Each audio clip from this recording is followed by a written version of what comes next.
Sanctus, Sanctus,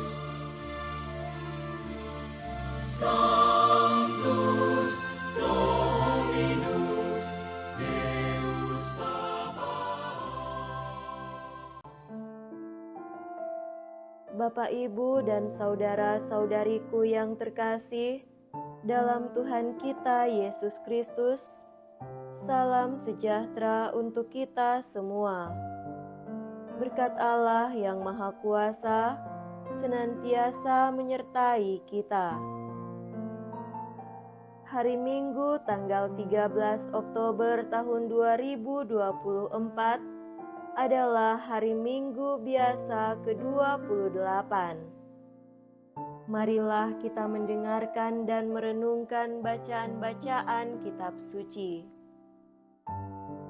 Dalam nama Bapa dan Putra dan Roh Kudus. Amin. Bacaan pertama dari kitab Kebijaksanaan bab 7 ayat 7 sampai 11. Aku berdoa dan aku pun diberi pengertian, aku bermohon dan roh kebijaksanaan pun datang kepadaku. Dialah yang lebih kuutamakan daripada tongkat kerajaan dan tahta. Dibandingkan dengannya, kekayaan kuanggap bukan apa-apa. Permata yang tak terhingga nilainya tidak kusamakan dengan dia, sebab segala emas di bumi hanya pasir saja di hadapannya, dan perak dianggap lumpur belaka di sampingnya. Kebijaksanaan kukasihi lebih daripada kesehatan dan keelokan rupa, dan aku lebih suka memiliki dia daripada cahaya, sebab kemilaunya tak kunjung henti. Namun demikian, besertanya datang pula kepadaku segala harta milik dan kekayaan yang tak terhitung jumlahnya ada di tangannya. Demikianlah sabda Tuhan. Syukur kepada Allah.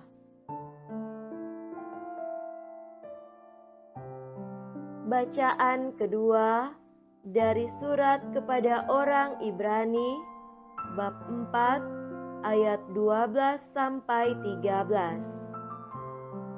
Saudara-saudara, firman Allah itu hidup dan kuat, lebih tajam daripada pedang bermata dua manapun. Firman itu menusuk amat dalam, sampai memisahkan jiwa dan roh, sendi-sendi dan sumsum. Firman Allah sanggup membedakan pertimbangan dan pikiran hati kita. Tidak ada suatu makhluk pun yang tersembunyi di hadapannya, sebab segala sesuatu telanjang dan terbuka di depan mata Dia, yang kepadanya kita harus memberikan pertanggungjawaban. Demikianlah sabda Tuhan. Syukur kepada Allah.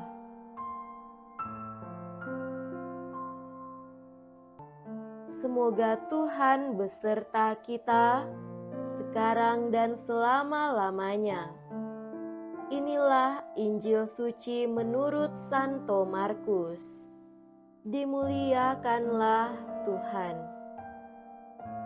Pada suatu hari, Yesus berangkat meneruskan perjalanannya. Datanglah seseorang berlari-lari mendapatkan dia, dan sambil berlutut di hadapannya, ia bertanya, "Guru yang baik, apa yang harus aku lakukan untuk memperoleh hidup yang kekal?" Jawab Yesus kepadanya, "Mengapa engkau katakan aku baik? Tak seorang pun yang baik selain Allah. Engkau tentu mengetahui perintah-perintah ini. Jangan membunuh, jangan berzina, jangan mencuri, jangan memberi kesaksian palsu, dan jangan menipu orang. Hormatilah ayahmu dan ibumu."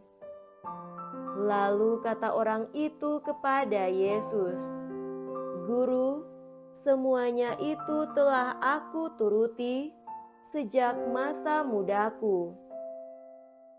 Tetapi Yesus memandang dia dan mengasihinya, lalu berkata kepadanya, "Hanya satu lagi kekuranganmu. Pergilah, jualah apa yang engkau miliki, dan berikanlah itu kepada orang-orang miskin, maka engkau akan beroleh harta di surga. Kemudian datanglah kemari dan ikutilah aku."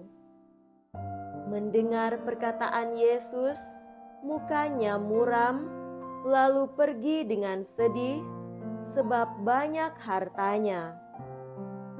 Lalu Yesus memandang murid-murid di sekelilingnya dan berkata kepada mereka, "Alangkah sukarnya orang yang banyak harta masuk ke dalam kerajaan Allah." Murid-murid tercengang mendengar perkataannya itu.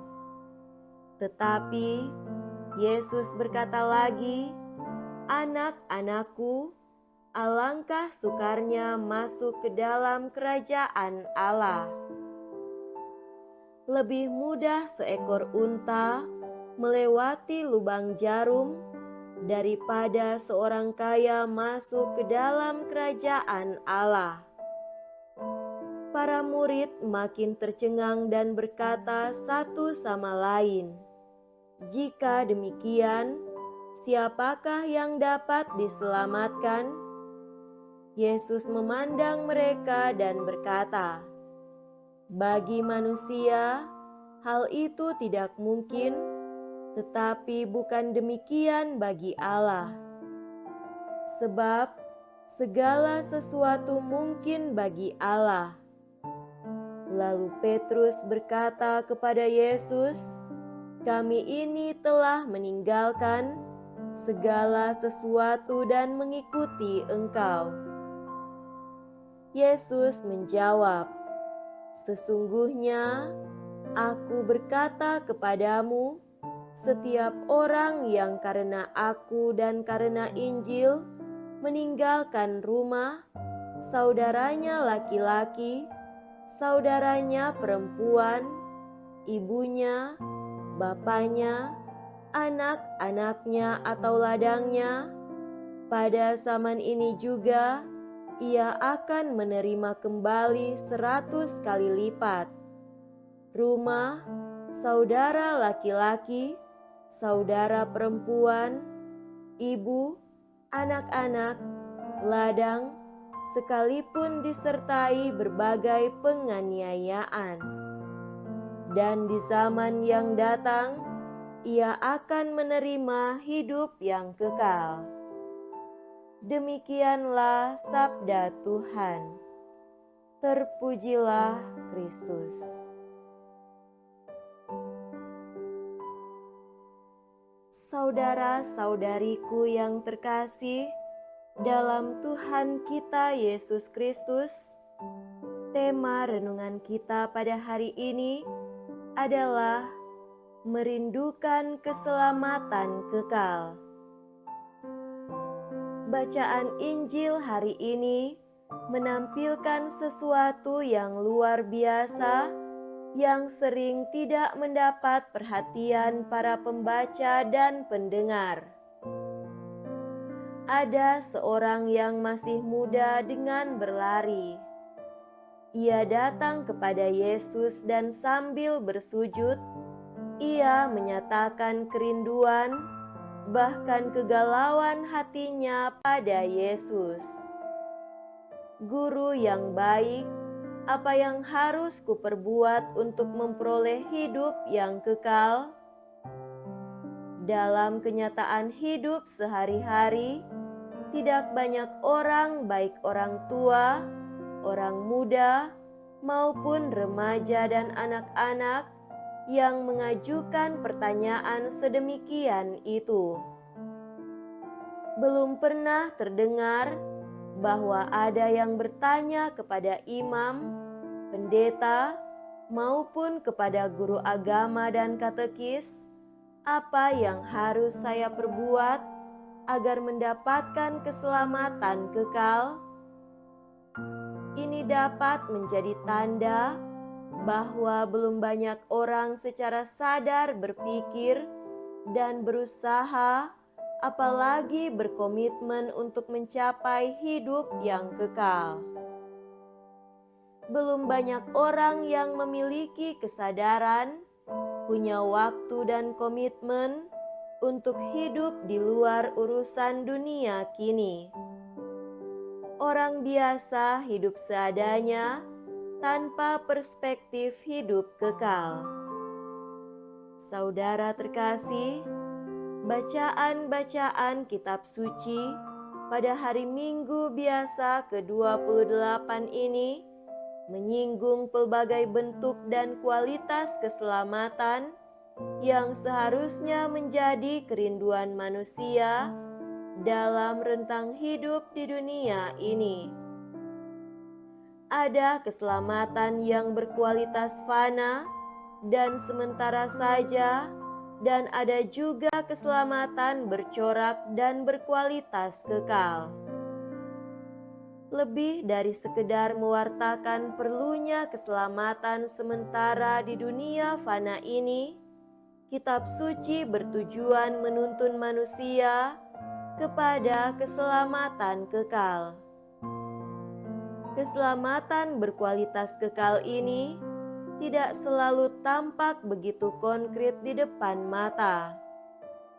Namun, semestinya menjadi kerinduan setiap orang agar ia bisa mencapai kepenuhan kerinduannya sebagai manusia seutuhnya. Dalam kenyataannya, manusia bukan hanya makhluk fisik atau jasmaniah yang memiliki kerinduan duniawi dan material semata. Manusia adalah makhluk yang memiliki kerinduan psikis, mental, dan spiritual.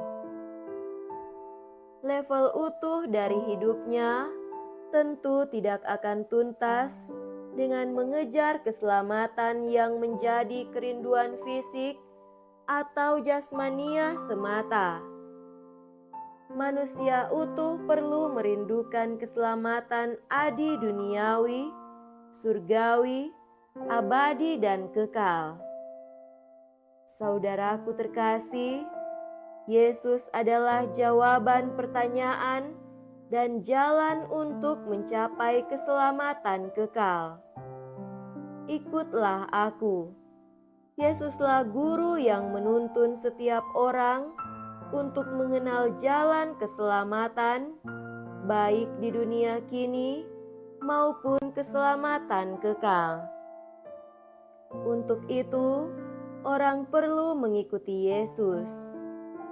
Dialah penguasa kerajaan Allah, pemilik segala ciptaan, yang bersedia hidup miskin di hadapan Allah dan manusia untuk melayani Allah dan manusia. Ia bergembira dan bersyukur kepada Allah, Tuhan langit dan bumi, bukan karena kelimpahan intan permata, emas dan perak, bukan juga karena kuasa dan pangkat, serta tanda penghargaan dan bintang jasa. Manusia paling kecil sekalipun mengenal rahasia kerajaan Allah. Manusia selamat karena mengenal dan hidup dalam kepenuhan hukum dan perintah Allah, yakni kasih setia, pengertian dan kebijaksanaan, serta kemurahan hati Tuhan. Siapakah yang dapat selamat? Mereka yang mencari dan mengejar persekutuan dengan Yesus dalam kebijaksanaan kemurahan hati serta kasih setia, dapat memenuhi perintah Tuhan dan menemukan kata kunci untuk masuk kerajaan surga. Semoga kita semua termasuk orang-orang yang menemukan kunci untuk masuk kerajaan Allah. Semoga demikian. Amin. Dalam nama Bapa dan Putra dan Roh Kudus. Amin.